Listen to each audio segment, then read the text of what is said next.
Hello, welcome to the fourth unit, Multivariable Differential Calculus and Function Optimization. In this video, we are going to see constraint optimization using Lagrange multiplier method. So I divided this into two modules. So now we are going to see the first module. Okay, we'll see what is meant by this constraint optimization using Lagrange's method. So in many practical and theoretical problems, it is required to find the maximum or minimum of a function of several variables where the variables are connected by some given relation or condition, which is known as constraint. So in such cases, generally, the conventional method becomes either very complex or impracticable. Then we employ an alternate method which is very easy in its approach called the Lagrange's method of undetermined multipliers. So another name for this is generally we'll call it as constraint maxima and minima. So here the procedure is very simple. So this is the given function. Let u equals to f of x, y, z be a function of three variables x, y, and z, and these three variables are connected by a relation phi of x, y, z equals to 0. Now we have to maximize or minimize this subjecting to this condition. So the working procedure is very simple. So it will consist of three parts. So what's the first part is we have to form the auxiliary equation.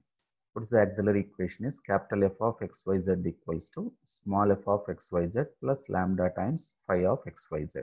This lambda is known as the Lagrange's multiplier. So once the equation is formed, then differentiate equation 3 partially with respect to x, y, and z and equate them to 0. And third step is solve the four equations. So once you equated all these three 0, solve those three equations with the constraint already available, the second one, and you will get the value of x, y, and z, right? So that is the stationary values. So here what's the drawback is, though this method is very simple in its approach, but it fails to determine the nature of the stationary points, whether they are the points of maximum or minimum or saddle points. So that it doesn't describe anything about that point, whether it is a point of maximum or minimum or saddle. It don't specify directly, it gives the answer. So that's the drawback in this method.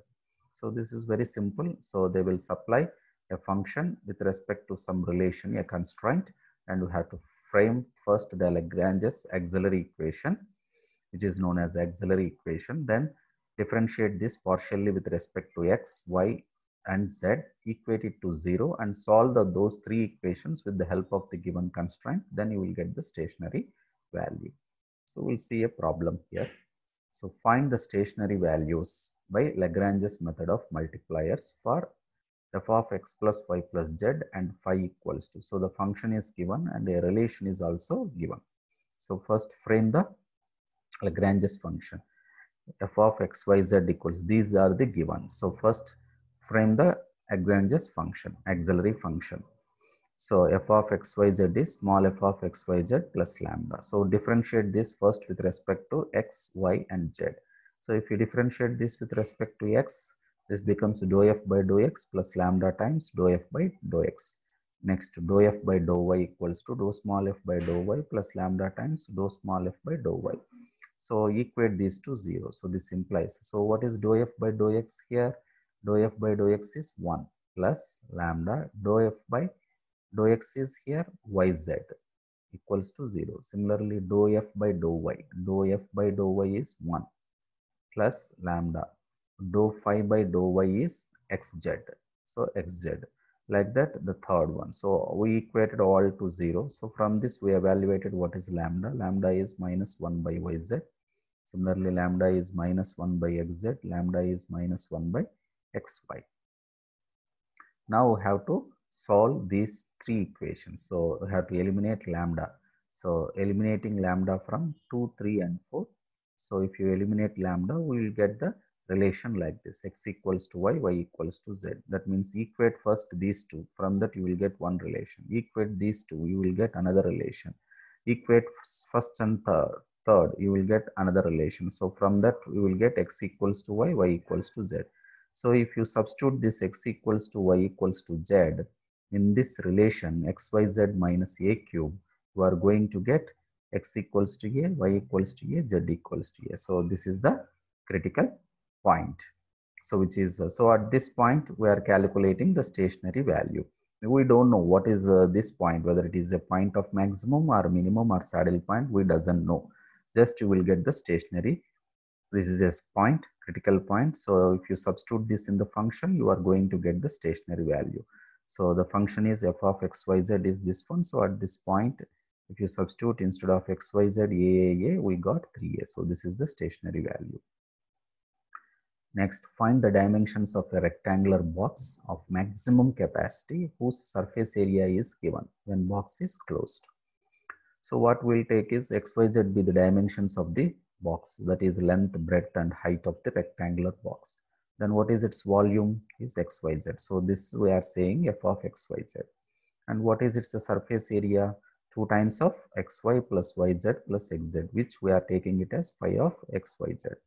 Now subjecting to this constraint, we are finding the dimensions of maximum capacity. Now we have to maximize this subjecting to this. So form the Lagrangian function, differentiate this partially with respect to x, y and z. Then you will get 3 equations like this. What is dou f by dou x from this?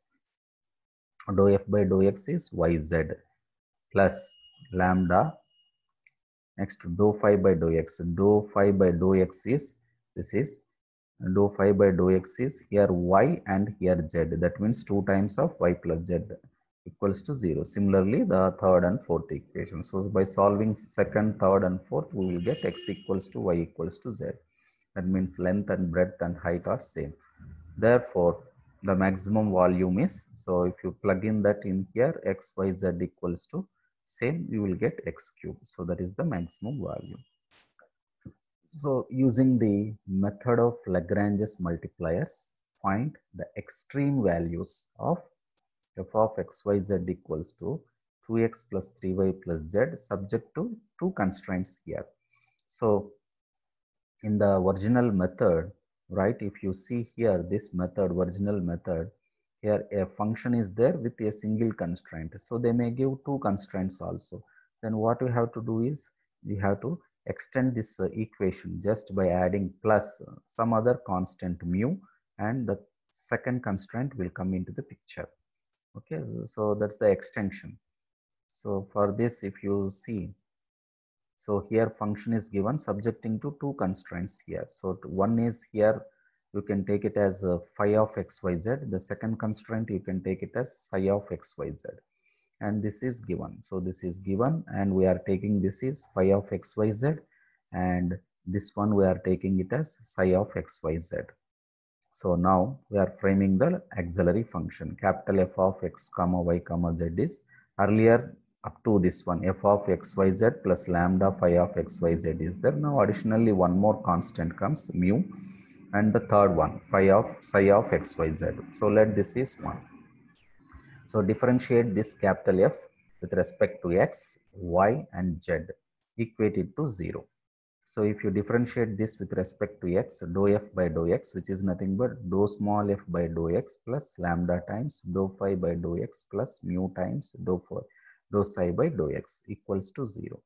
Dou phi by dou x. Dou phi by dou x is 2 and this is 2x and this is 1. So 2 plus 2x plus 1 equals to 0. Similarly, dou phi by dou y is 3. Dou phi by dou y is 2y and there it is 1. So 3 plus 2y, and here there is no y, that's why it is 0 here. Similarly, dou phi by dou z. Dou phi by dou z is 1 and here there is no z, 0, here it is 1. So 1 plus, so this is 0 and mu, this is 1. So now you have to solve 2, 3 and 4. So if you solve 2, 3 and 4, from this clearly mu is minus 1, right? And lambda equals to plus or minus 1 by root 2 you will get. So from this you will get x value, y value and z value. So what are the extreme points is here? 1 by root 2, 3 by root 2, 1 minus 1 by root 2 is 1 point. Another one is 1 minus 1 by root 2 minus 3 by root 2, 1 plus 1 by root 2. So you will get 2 points here, right? So if you substitute these points in the given function, right, you are going to get some values. So they are known as the extreme values or stationary values. These are the critical points or extreme points. These points, it may be maximum points or minimum points or saddle points that we don't know. And whatever the value we are getting, this is known as the stationary value or extreme value. Okay, so this is the simple procedure. Okay, so they may supply two constraints or they may supply single constraint also. Okay, so I am Srikanth Reddy. Thanks for watching. I will see you in the next video.